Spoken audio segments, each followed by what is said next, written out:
The story had always been there, passed down through my family like an old piece of furniture. Something you don't question, something that's always existed. My father told it, my grandfather before him, and even though I had heard it more times than I could count, I never really thought about it as anything more than a story. It was just one of those things, a strange piece of family history, buried in the dirt like everything else on the farm. Then, one fall, I decided to camp out in the field. I was 23 at the time, old enough to know better but still young enough to do stupid things for no real reason. I had been working the farm alongside my father, same as every year, helping him bring in the last of the corn before the cold set in. The days were long, the work was hard, and by the time the sun went down, all I wanted was a shower, a meal, and sleep. But that year, something about the backfield had been bothering me.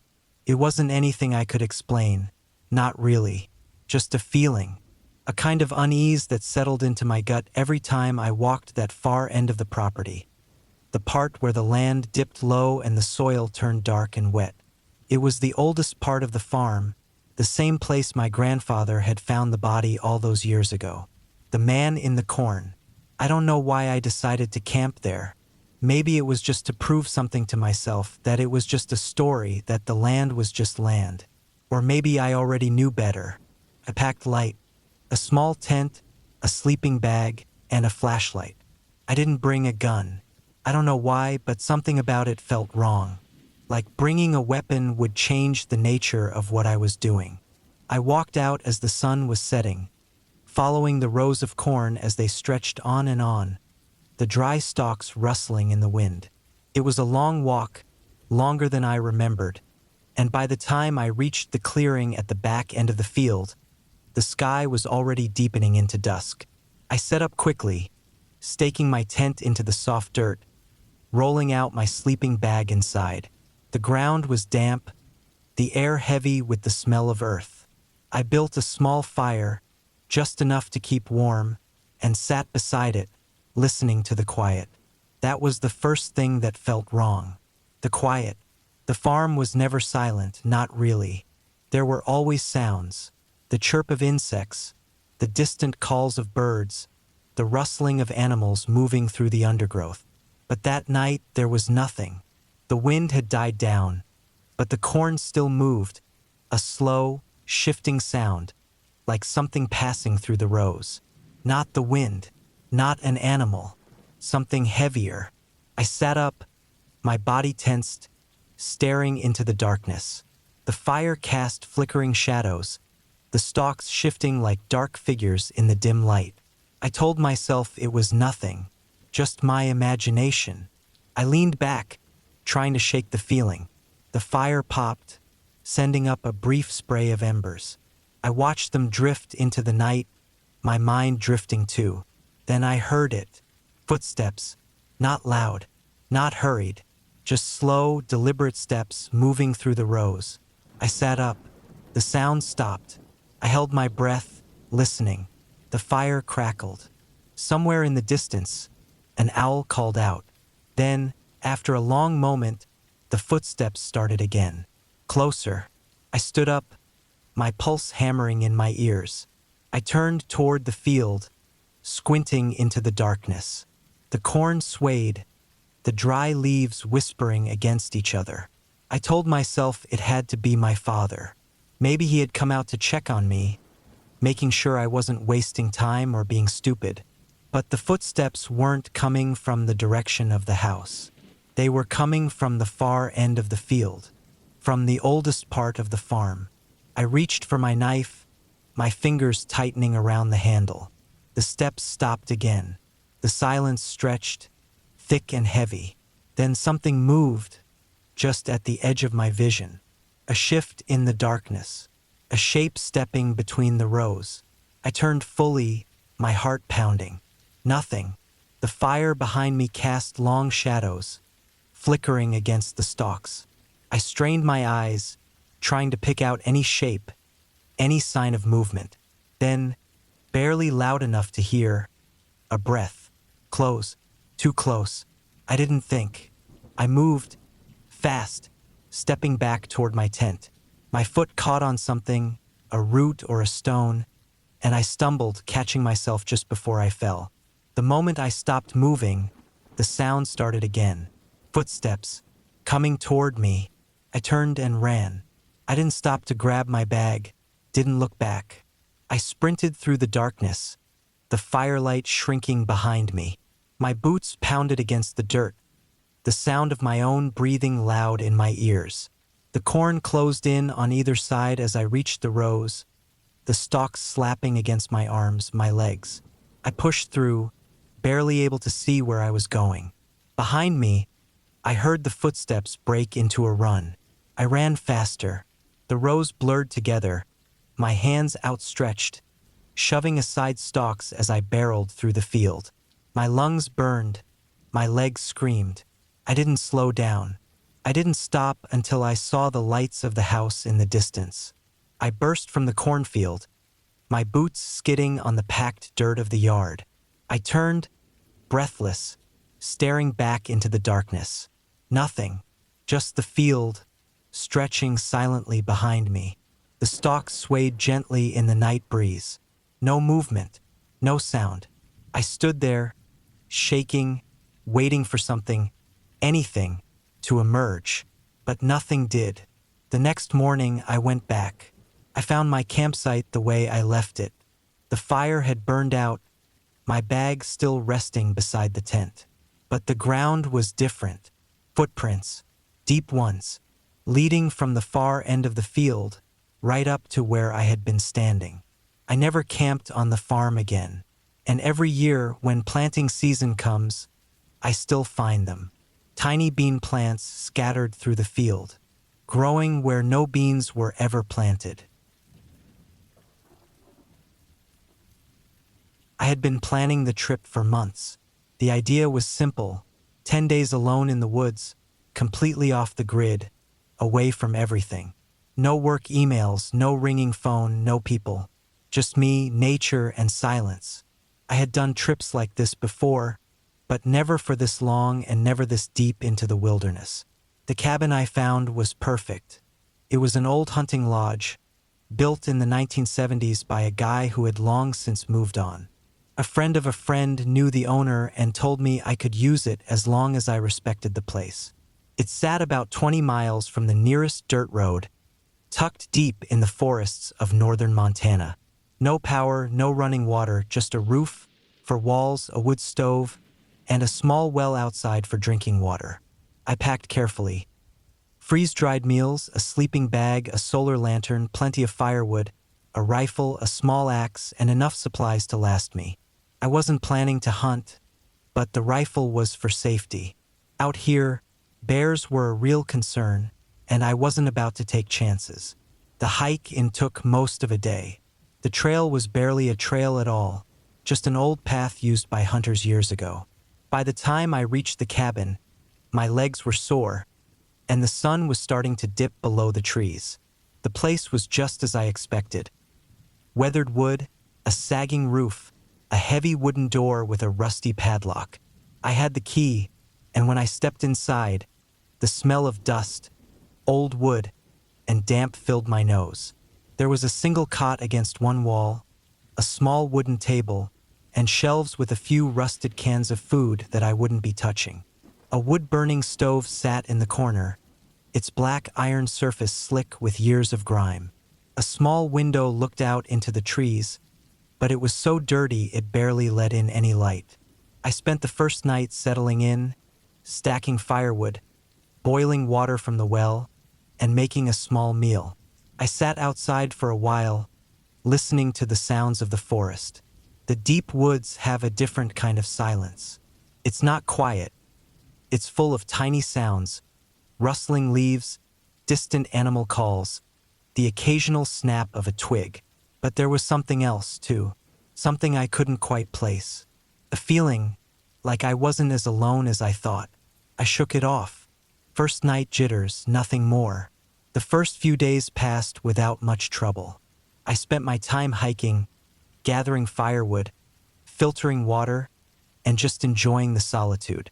At night, I locked the door, made sure my rifle was close, and let the fire die down before sleeping. Then small things started to happen. The first was the footprints.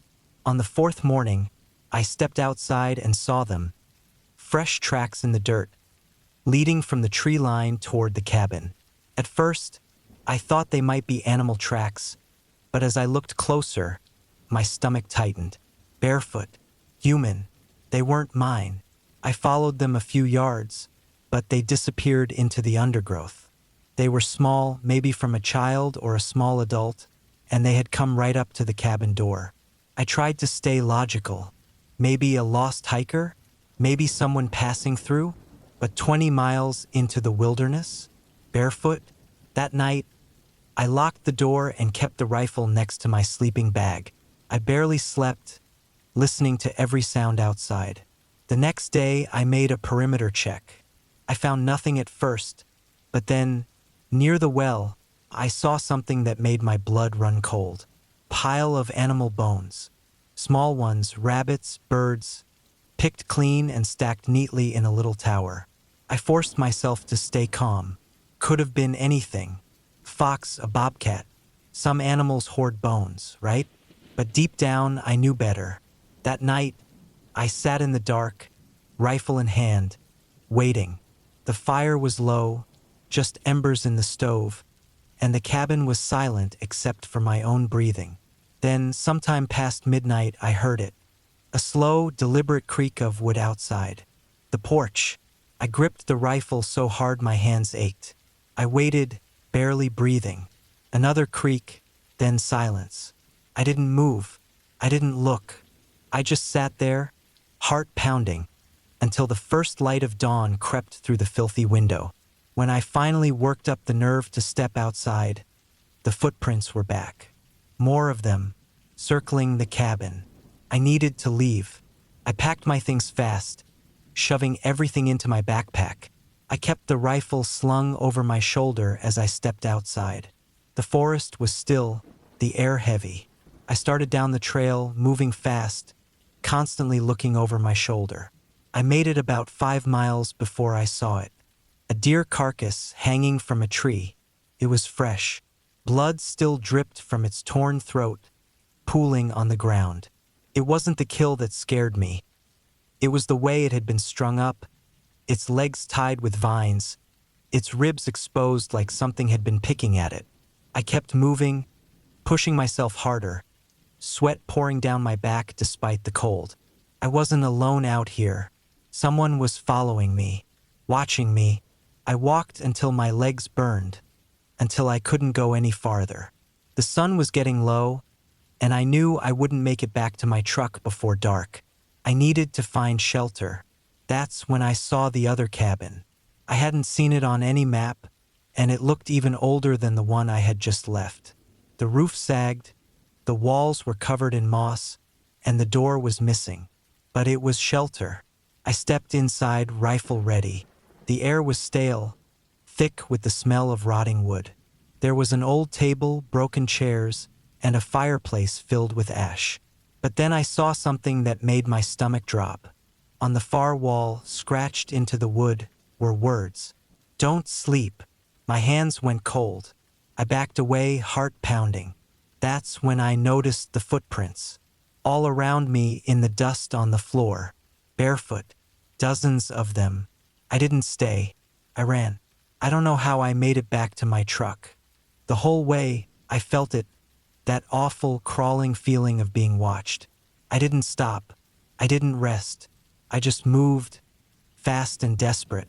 When I finally reached my truck, the sun was nearly gone. I threw my gear in the back, jumped in, and locked the doors. And then, just before I turned the key, I saw it, in the rearview mirror, a figure standing at the tree line, small, hunched, motionless, watching. I didn't wait. I started the engine and tore down the road, not stopping until I was miles away. I never reported it. What would I say? I just know I'll never go back. And sometimes, late at night, I still dream of footprints in the dirt.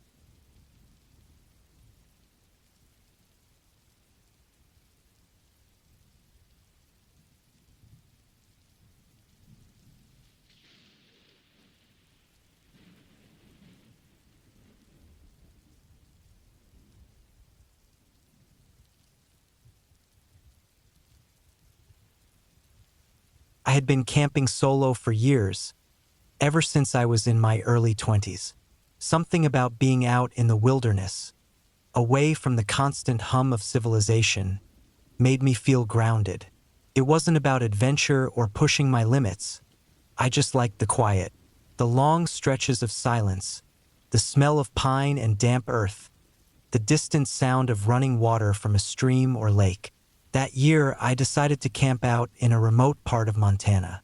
It wasn't an official campground, just a spot I found on a topographic map. A clearing by a lake, miles away from the nearest road, nestled between rolling hills and thick forest. It looked perfect. No tourists, no RVs, no campfire smoke from families roasting marshmallows. Just me, my tent, and the wild. The drive took most of the day. I parked my truck on the side of an old service road, unloaded my gear, and started hiking in. The trail was barely a trail at all, more like an old animal path that had been reclaimed by the forest. I had my GPS, a compass, and a paper map, so I wasn't worried about getting lost. I'd done this plenty of times before. By late afternoon, I reached the spot. It was even better than I expected. A flat patch of ground near the lake, shaded by tall pines. The water was calm, barely rippling, reflecting the pale blue sky above. No signs of other campers, no trash, no broken branches from someone setting up before me. It felt untouched. I set up camp the way I always did, tent first, then the fire pit. I collected some dry wood, stacked it neatly, and made sure I had enough for the night. Once that was done, I sat by the lake and ate a quick dinner. The sun was starting to dip behind the hills, casting long shadows across the clearing. The air cooled the way it does in the mountains, and I pulled on a jacket. As the light faded, I started a small fire.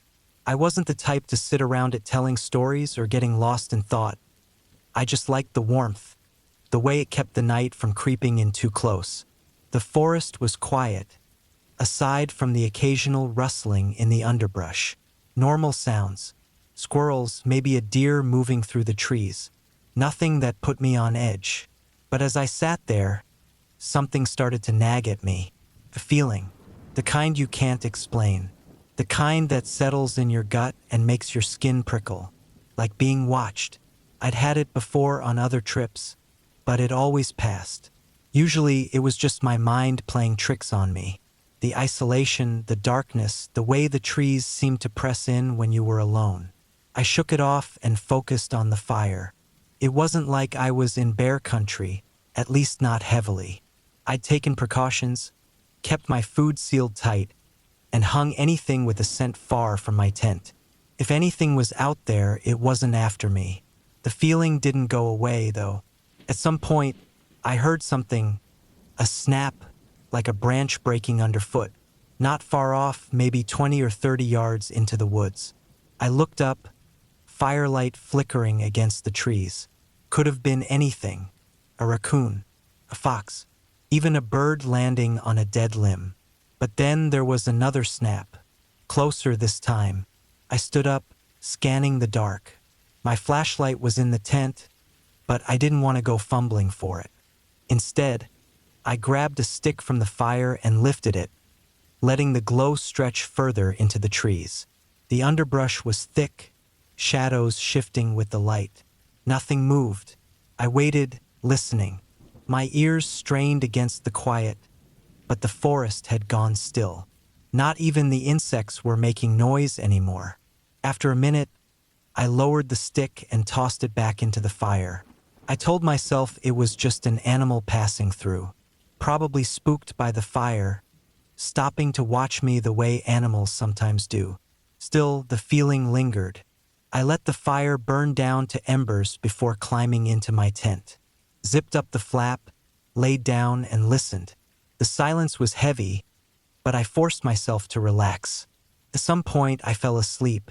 I woke up to something outside the tent. It wasn't loud, just the faintest sound of movement. A shuffling, slow, deliberate, right outside. I didn't move. My first thought was a bear. But bears don't move like that. They don't creep. They don't hesitate. I reached for my flashlight and clicked it on, aiming it at the tent wall. A shadow moved, not an animal shape. Person. I shot up, heart hammering. I wasn't armed, not with a gun anyway. Just a knife in my pack. My mind raced through options. Make noise? Stay quiet? Then the zipper moved. Not fast. Slow. Testing. I lunged forward and slapped my hand against it, shoving it back down. My pulse was a drum in my ears. Silence. Then, footsteps. Walking away. Slow, unhurried. I waited until they faded completely. Then I unzipped the tent, just enough to peek out. The fire was still smoldering, casting a dull glow. The trees stood silent. Nothing moved. I didn't sleep the rest of the night. The first light I packed up. Fast. Didn't bother with breakfast, didn't take my time. My hands were shaking as I shoved everything into my pack. As I was rolling up my tent, I noticed something. Footprints. Not boots. Bare feet. Leading from the treeline. Stopping right at my tent. Then turning back. I didn't follow them. I didn't want to know where they led. I hiked out faster than I ever had in my life. I didn't stop until I reached my truck. Didn't look back until I was on the road, miles away. I never reported it. What would I even say? But I never camped alone again.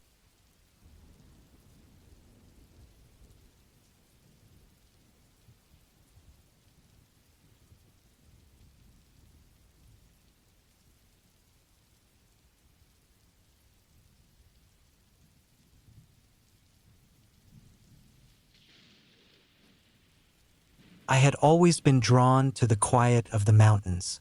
Hiking alone gave me a kind of peace I couldn't find anywhere else. No noise, no distractions. Just the sound of my boots on the dirt, the wind in the trees, and the occasional rustle of an animal moving through the underbrush. This trip was supposed to be no different.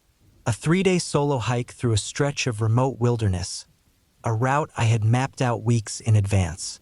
It wasn't a well-known trail, and that was the appeal. No crowded campsites, no people. Just me and the land.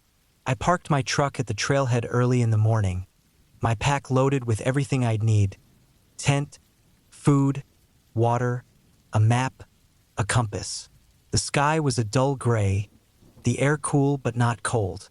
Perfect hiking weather. The first few hours passed easily. The trail climbed steadily, winding through thick pine forests, crossing over small creeks and rocky slopes. The farther I went, the quieter everything became. By midday, I had reached a high ridge with a view that stretched for miles. Rolling hills, dense woods, the peaks of distant mountains. I ate a quick lunch, checked my map, and kept moving. The plan was simple. Follow the ridge for a while, then descend into the valley where I'd set up camp for the night. From there, I'd hike deeper into the forest, loop around the base of the mountains, and eventually make my way back. Should have been easy, but sometime in the afternoon, I realized something was wrong. The trail had started to fade. At first, it was subtle, the dirt path narrowing, the grass creeping in. Then it became worse. Fallen branches blocked the way. The ground became uneven, rocks and roots jutting up where they shouldn't have been. I checked my map again, frowning. The trail wasn't supposed to be like this. I pushed on, assuming it was just an overgrown section. Maybe fewer people had hiked this way recently. But the farther I went, the worse it got. Then, all at once, the trail was gone. I stopped, looking around. Nothing but thick trees, endless underbrush. I turned in a slow circle, scanning the forest. I had been following a clear path just minutes ago. There was no reason for it to just disappear. I took a breath, trying to stay calm. I wasn't lost. Not yet. I had my compass, my map. I could backtrack if I needed to. I turned around. The trail behind me was gone, too. That didn't make sense. I had just come from there. But now it was as if the forest had swallowed it up. No footprints. No broken branches. No sign that anyone had passed through. A knot formed in my stomach. I pulled out my compass, the needle spinning slightly before settling. I checked the map again, tracing my route. I had been heading west. If I kept moving in that direction, I'd eventually cross a stream marked on the map. I started walking. The forest grew denser, the trees pressing in closer. The ground was rough, sloping downward, forcing me to pick my steps carefully. The silence felt heavier now, as if the woods were listening. Minutes passed, then an hour. No estream. No trail, no sign of anything. I stopped, wiping sweat from my forehead. I had been hiking for hours. I should have reached the stream by now. I checked my compass again. The needle was pointing the wrong way. My breath caught in my throat. That wasn't possible. I tapped the compass, shook it slightly. The needle wobbled, then settled, still pointing in the wrong direction. I swallowed hard, my pulse quickening. Something was wrong. I had to get out of here.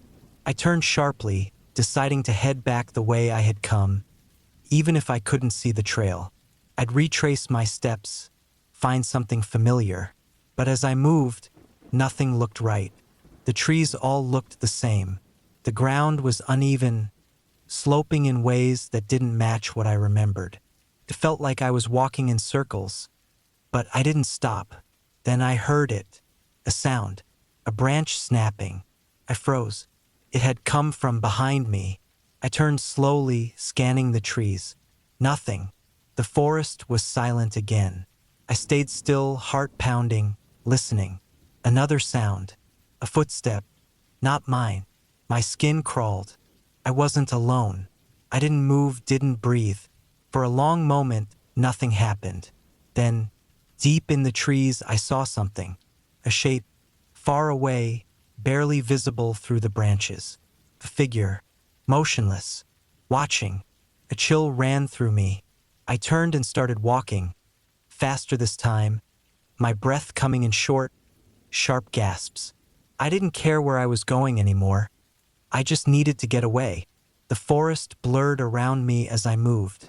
I stumbled, catching myself against a tree. My legs ached, my throat dry, but I kept going. Minutes passed, an hour. Then I saw something ahead. A structure, a cabin. I hesitated. It was old, weathered. No smoke from a chimney. No lights. But it was shelter. I stepped onto the porch, the wood creaking under my weight. The door was slightly open. Pushed it wider, peering inside. Empty. Dust covered everything. A broken chair, a rusted stove, shelves lined with old, empty cans. And something else. Footprints. Not mine. Fresh. My chest tightened. Someone had been here. Recently. I backed away, stepping off the porch. The woods were silent. Then, in the distance, I saw movement. The figure. Closer now. Still watching. I turned and ran. I didn't stop. Not when my lungs burned. Not when my legs screamed for rest. I just ran. Somehow, I found my way back to the real trail. I didn't question it. I just ran. By the time I reached my truck, it was almost dark. I threw my pack into the back, climbed in, and locked the doors. I sat there, breathing hard, staring into the trees. Nothing moved, but I knew I had been followed, and I would never know why.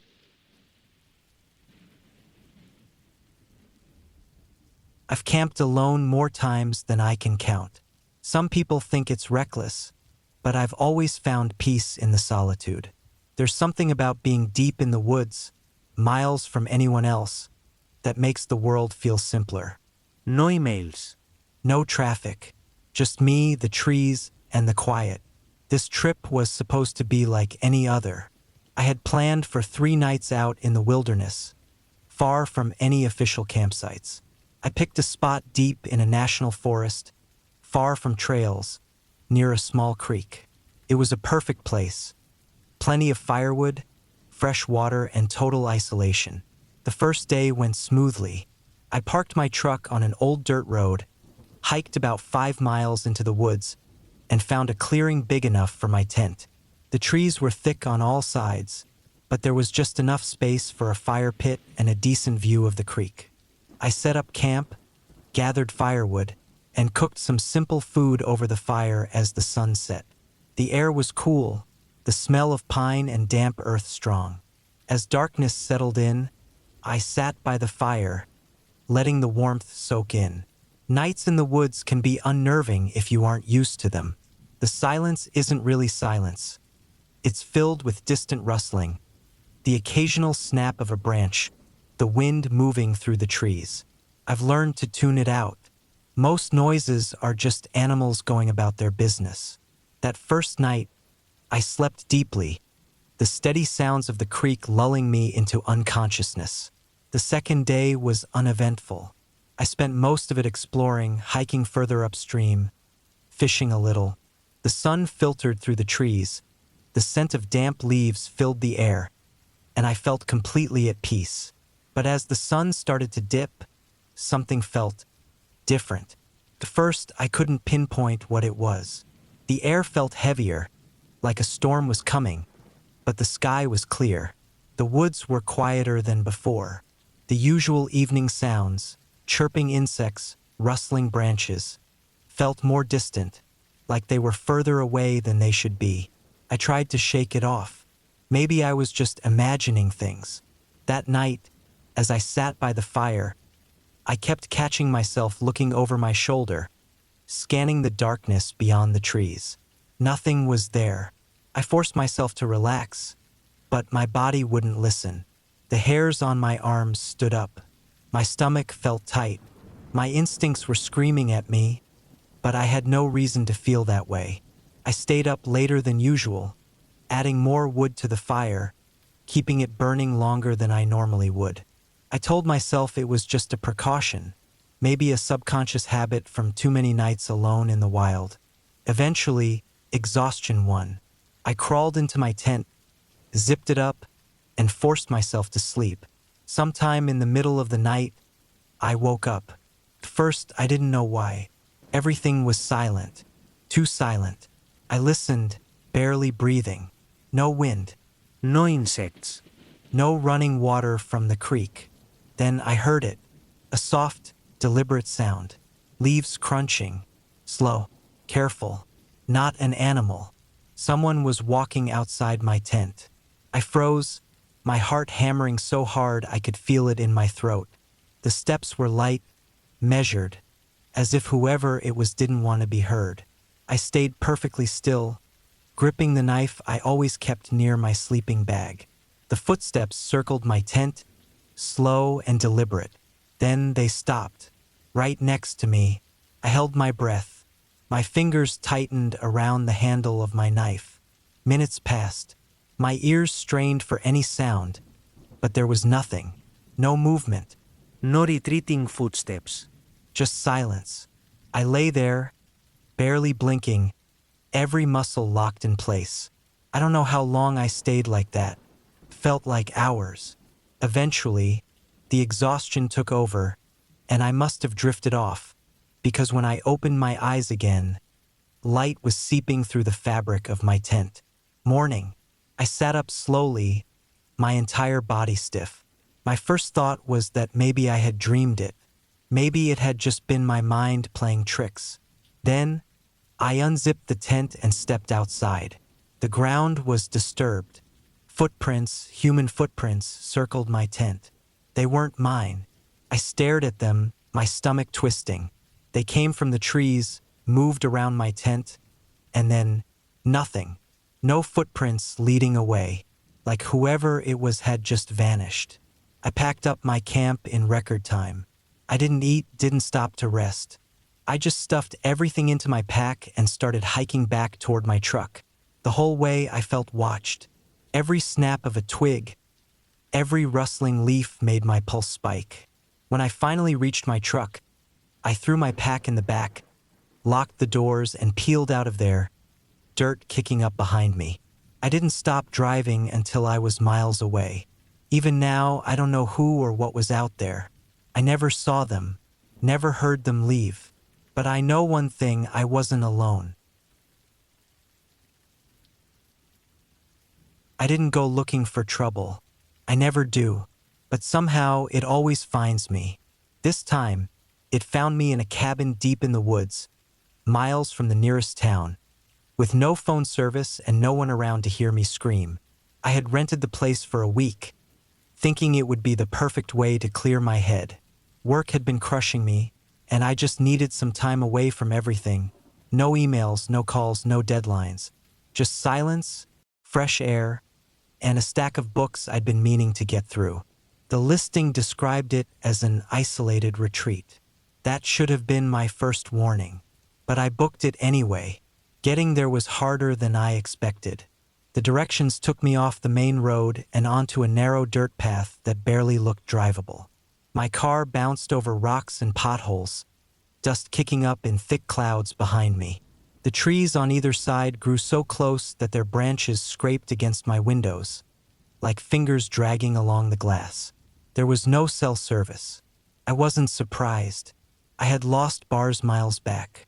But still, the silence in my car felt heavier once I noticed it. It took nearly 40 minutes to reach the cabin. By the time I pulled up, the sun was already starting to set. The place was small, just a one-room structure with a tin roof and a wraparound porch. The wood was dark and weathered, the windows coated in a layer of dust. A single chimney jutted from the side, connected to the old wood stove inside. There was no electricity, no running water, just a well out back and an outhouse about 50 yards into the trees. The forest pressed in thick from all sides. I turned off the engine and sat there for a moment, gripping the wheel. Something about the place felt wrong, not in a supernatural way. I don't believe in ghosts or curses or anything like that, but the silence was off. Too deep, like the woods were holding their breath. I shook it off and got out, stretching my legs. The air was crisp, carrying the scent of damp earth and pine. I grabbed my bag from the trunk and made my way to the porch. The wooden planks creaked under my boots. The key was exactly where the owner had said it would be, under the loose board by the door. I unlocked the cabin and stepped inside. It smelled stale, like dust and old wood, like it had been sitting empty for a long time. The furniture was basic, a small table, 2 chairs, a cot against the far wall. A pile of firewood was stacked neatly in the corner, next to an old hunting rifle mounted on the wall. I dropped my bag and let out a breath. The silence pressed in. I tried not to let it get to me. I got a fire going in the wood stove, heated up a can of soup, and ate in silence. Outside, the last bit of daylight faded, and the darkness settled in fast. I hadn't realized just how deep I was in the woods until then. There were no distant headlights, no hum of traffic, just blackness pressing against the windows. I stepped onto the porch to get some air. The trees loomed around me, stretching high into the sky. The stars were bright, but they did little to cut through the darkness below. The air was still. No wind, no rustling leaves, no chirping insects. Then a sound. Soft, far away, a branch snapping underfoot. I stiffened, my eyes searching the darkness. Nothing, just trees. Probably an animal. A deer, maybe.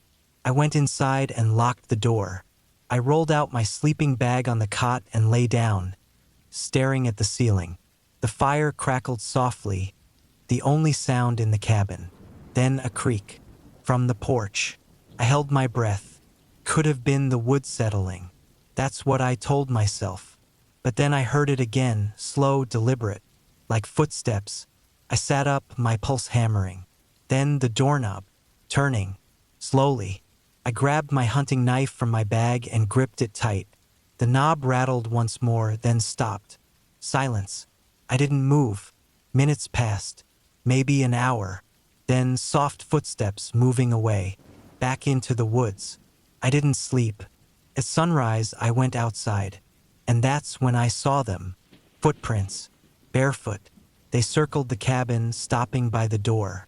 My stomach twisted. I scanned the trees, every instinct in me screaming to run. But my car was still parked where I left it, untouched. Whoever had been out here hadn't messed with it, which meant they didn't want me to leave. Not yet. I tried to stay calm. Maybe it was a hiker. Maybe someone got lost. But I knew that wasn't true. I spent the day keeping busy, chopping wood, fetching water from the well, trying to ignore the feeling of being watched. By the time the sun started setting, I was on edge. I locked the door, checked it twice, sat by the fire with the knife in my lap, listening, waiting. It started earlier this time. The footsteps, circling the cabin, stopping just outside the window. Then a tap, soft, deliberate, tap, tap, tap. I gripped the knife so hard my hand ached. Then silence. Minutes passed. Then a sound I'll never forget. A breath, right outside the window. Slow, steady, like someone was standing there, watching me. I didn't move, didn't blink. Then soft footsteps retreating into the woods. I sat there until the fire died. I didn't sleep. I made my decision the second the sun came up. I was leaving.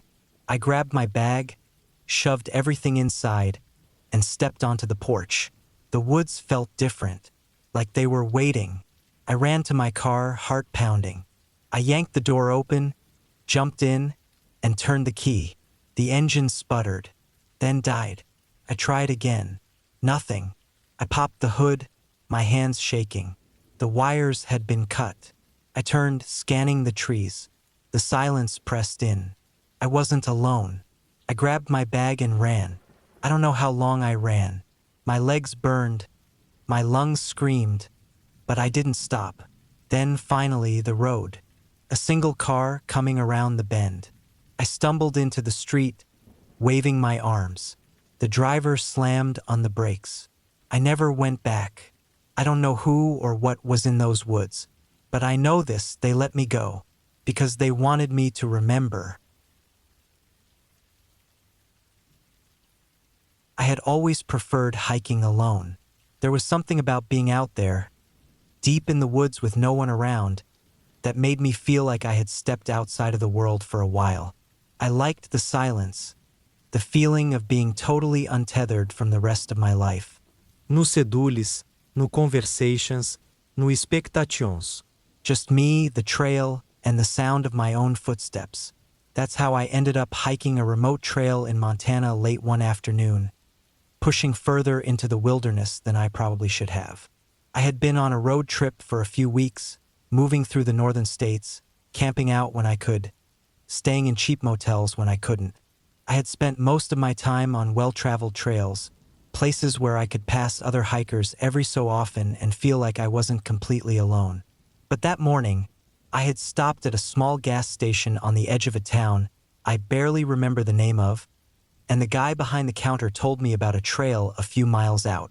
"No one really goes up that way," he had said. "Not because it's dangerous, just kind of out of the way." That was exactly what I wanted to hear. So I drove out there, found the unmarked dirt lot he had mentioned, and set off into the woods with my pack strapped tight to my shoulders. It was perfect at first. The trail was well maintained but clearly not heavily used. The trees were thick, towering overhead, their branches swaying gently in the wind. I could hear birds, the distant rush of a stream somewhere off to the right.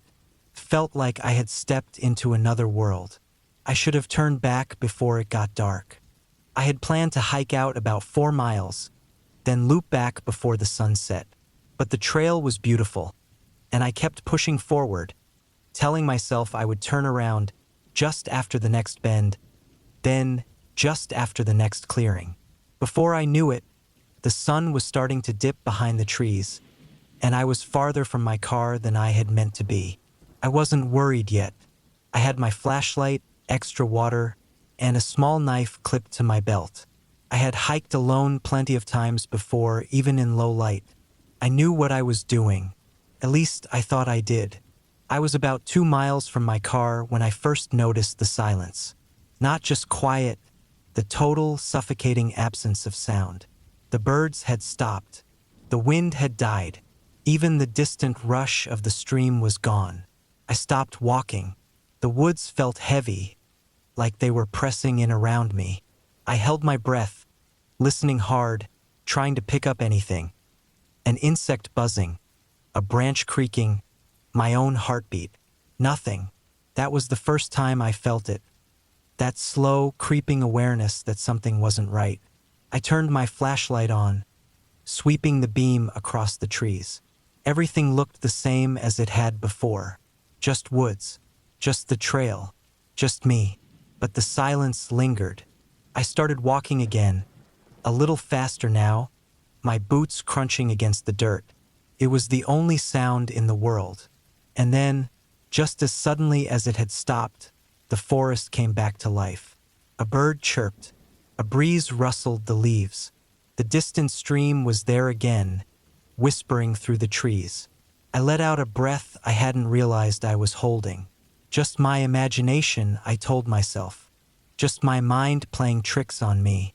But I picked up my pace anyway. About a mile from my car, I saw the first footprint. It was right there in the dirt, just off the side of the trail. Deep, clear, recent. It wasn't mine. I stopped, shining my flashlight over it, my stomach twisting. It was a boot print, same as mine, but bigger, wider, and it was pointing perpendicular to the trail, as if someone had stepped out of the woods, paused, then stepped back in.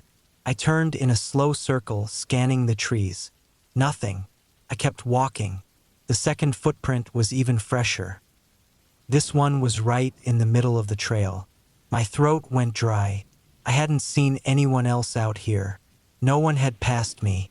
No one should have been this deep in the woods at this hour. I swept my flashlight along the ground, looking for more prints. There were none, just that single boot print pressed firm into the dirt. I took a step back, my body tense.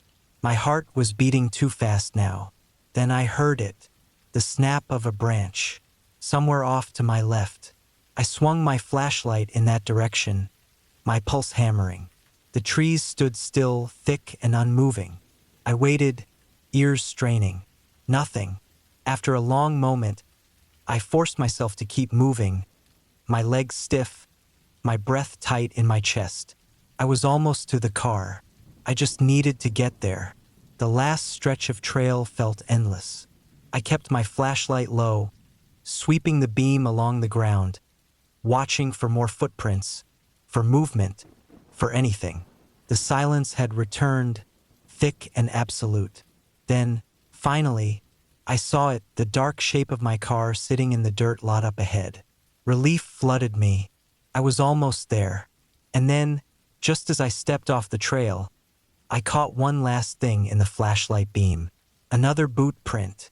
This one was different. It was facing mine, like someone had been standing there, waiting, watching. I didn't stop. I didn't look around. I walked straight to my car, yanked the door open, and got inside, locking the doors the second I was in. My hands were shaking as I started the engine, my headlights flooding the empty lot. Empty. But I didn't wait. I pulled out fast, my tires kicking up dust, my eyes fixed on the road ahead. I didn't breathe properly until I was miles away. I don't know what happened out there. I don't know who made those footprints. Maybe it was just another hiker, though that seems unlikely.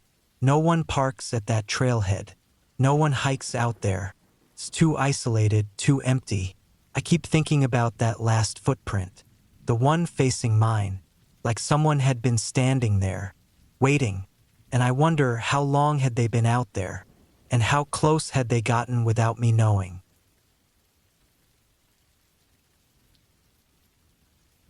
The disappearance of James Hunter, I don't know how to start this. I guess I'll just say what happened, exactly as I remember it. My name is Nathan Carter. I'm 31 years old, and I love hiking. I've been doing it since I was a teenager, weekend trips, backcountry trails, solo expeditions. I'm not an expert, but I know how to handle myself in the wilderness. That's why I can't explain what happened last fall. It started with a missing person. The trail that wasn't there. James Hunter went missing in October. He was an experienced hiker just like me. Liked the quiet, the solitude.